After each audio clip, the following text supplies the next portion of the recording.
Bonsoir chers amis. Aujourd'hui je vais vous parler d'un truc, d'une réflexion qu'on m'a faite il y a quelques jours.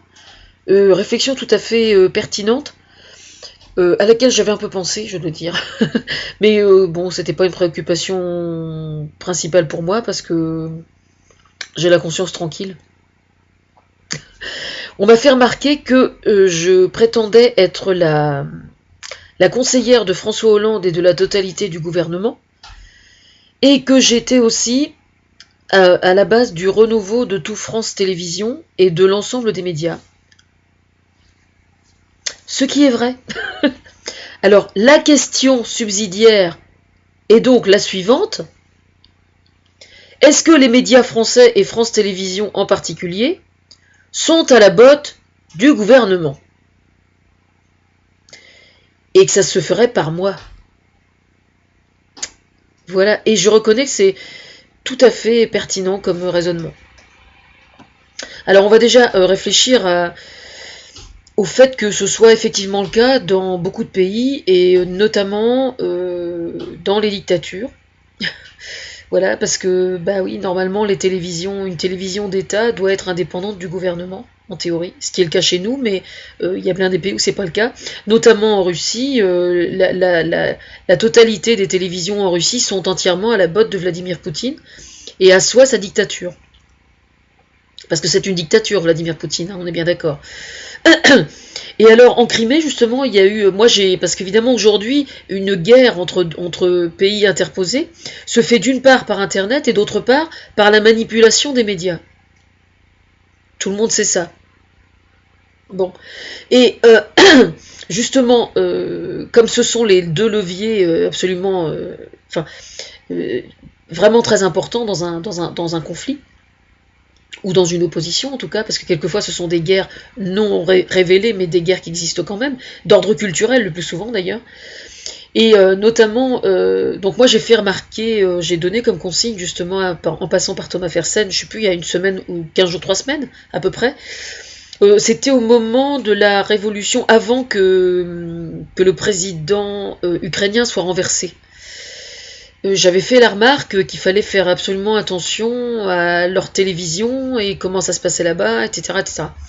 Et justement, comme j'avais fait la réflexion, ensuite, quand Yanukovych est parti et a été protégé par Vladimir Poutine, j'ai expliqué, je dis en Ukraine, il faut absolument qu'ils surveillent ce qui se passe au niveau de la télévision et tout. Et donc, il y a, je sais pas, une quinzaine de jours à peu près, on a vu les Ukrainiens, non, on a vu les Ukrainiens virer un présentateur pro-russe en Ukraine de l'Est, enfin dans l'Est de l'Ukraine, qui débinait carrément son gouvernement, quoi. Voilà. Et qui disait oui, oui, vive la Russie, etc. Alors évidemment, ça avait un petit peu de mal à passer vu leur situation actuelle, quoi. Voilà, donc ils l'ont viré. Ils lui ont pas fait de mal, mais ils l'ont viré. Ceci dit, c'est parfaitement condamnable. C'est pas comme ça qu'on agit, quoi. Pour moi, un gouvernement doit maîtriser effectivement ses médias, mais maîtriser ses médias, ça ne signifie pas qu'il doit en être comment dire, qu'il doit l'utiliser comme outil de propagande à ses propres valeurs. Pour moi, les médias doivent être le reflet de la diversité des opinions qui doivent exister dans un pays, enfin qui existent dans un pays. En l'occurrence, à la télévision ukrainienne, il doit y avoir les pro-russes doivent pouvoir s'exprimer aussi. Mais ceux qui ne sont pas pro-russes doivent aussi pouvoir s'exprimer. C'est la définition même de la démocratie. Alors effectivement, dans un pays démocratique comme le nôtre, une télévision parfaitement représentative des différents courants de pensée, dans l'absolu idéal, je pense que ça n'est pas tout simplement pas possible parce qu'on peut pas être partout, quoi. Mais en France, c'est vrai, c'est effectivement le cas, quoi. Voilà. Alors à la question, oui, est-ce que tu crois pas que tu es en train de nous raconter des conneries? Eh bien non, parce que je vais vous expliquer ce qui se passe. Moi, c'est que quand j'ai commencé à collaborer avec le gouvernement actuel, les choses se sont faites de la façon suivante. Moi, j'ai contaminé Thomas Fersen de façon positive par des écrits, par des lettres. dans un premier temps. Donc lui, Thomas, me connaît évidemment comme le fond de sa poche, c'est comme si j'étais sa sœur jumelle. Donc il sait très bien tout ce que je pense à tout point de vue. D'accord? Bon. Donc lui, déjà, en tant qu'homme, tout simplement, sait à quel point mes valeurs, effectivement, sont effectivement proches de l'écologie, d'une part, et du socialisme, d'autre part. Ça, c'est une chose. Donc à partir du moment où lui était parfaitement conscient de ça, il s'est permis de prendre contact d'une part avec les écologistes, et ensuite, quand François Hollande a été élu, étant donné que ça coïncidait parfaitement, François Hollande a demandé par l'intermédiaire de Thomas si j'étais d'accord pour cautionner sa politique. Et donc lui, en contrepartie, dans une forme d'honnêteté intellectuelle, tout simplement, s'est engagé à avoir des écologistes au gouvernement. Voilà comment ça s'est passé.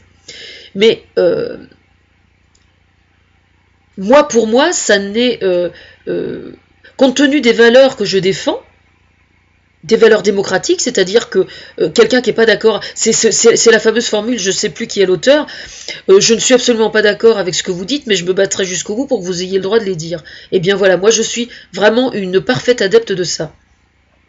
À tel point, alors pour ceux qui douteraient justement de mon honnêteté intellectuelle sur le sujet, je tiens à vous signaler que si Frédéric Tadei est arrivé sur France 2, c'est grâce à moi, parce que c'est quelqu'un que j'apprécie énormément, et donc c'est inutile de vous préciser que quand il a invité Dieudonné, ça n'a pas été si simple à gérer. Parce que évidemment, moi j'étais d'un côté, je devais, comment dire, j'étais censée cautionner effectivement le fait qu'il s'exprime à la télé. Donc en ce sens, Frédéric Tadei a eu tout à fait raison de le recevoir. Il n'empêche qu'il a joué quand même un peu avec le feu, donc je lui ai remonté les bretelles après, mais n'empêche qu'il l'a fait quand même, quoi. Donc comme quoi, c'est pas la chaîne qui a dit, qui l'a autorisé, ça n'est pas la chaîne qui l'a autorisé à le recevoir. Frédéric Tadei est parfaitement libre de faire ce qu'il veut sur France 2, voilà. Et c'est valable pour toutes les chaînes. Je veux dire, à part vraiment, moi, je suis censée en théorie occuper un poste à responsabilité au niveau des médias. Je ne sais pas encore lequel ça va être avec précision, mais hormis des cas extrêmes, je veux dire, si par exemple un animateur télé veut inviter par exemple quelqu'un qui va faire l'apologie du viol ou l'apologie du sadisme, ou enfin vous voyez, un truc qui est irrecevable, là évidemment je reconnais, je mettrai mon veto, quoi. Je veux dire, faut pas me prendre pour une imbécile non plus. Je veux dire, je vais pas recevoir un pédophile notoire, etc. Vous voyez ce que je veux dire? Enfin, j'espère. Il y a vraiment que dans des cas extrêmes, quelqu'un qui ferait l'apologie du crime, par exemple, non, je ne vais pas le recevoir. Je suis désolée, voilà. Mais autrement, je suis quelqu'un d'extrêmement ouvert d'esprit sur le sujet. La pluralité des idées, pour moi, c'est une notion absolument fondamentale de la démocratie. Et donc, non, je ne suis pas un outil de propagande par télévision interposée. Hein.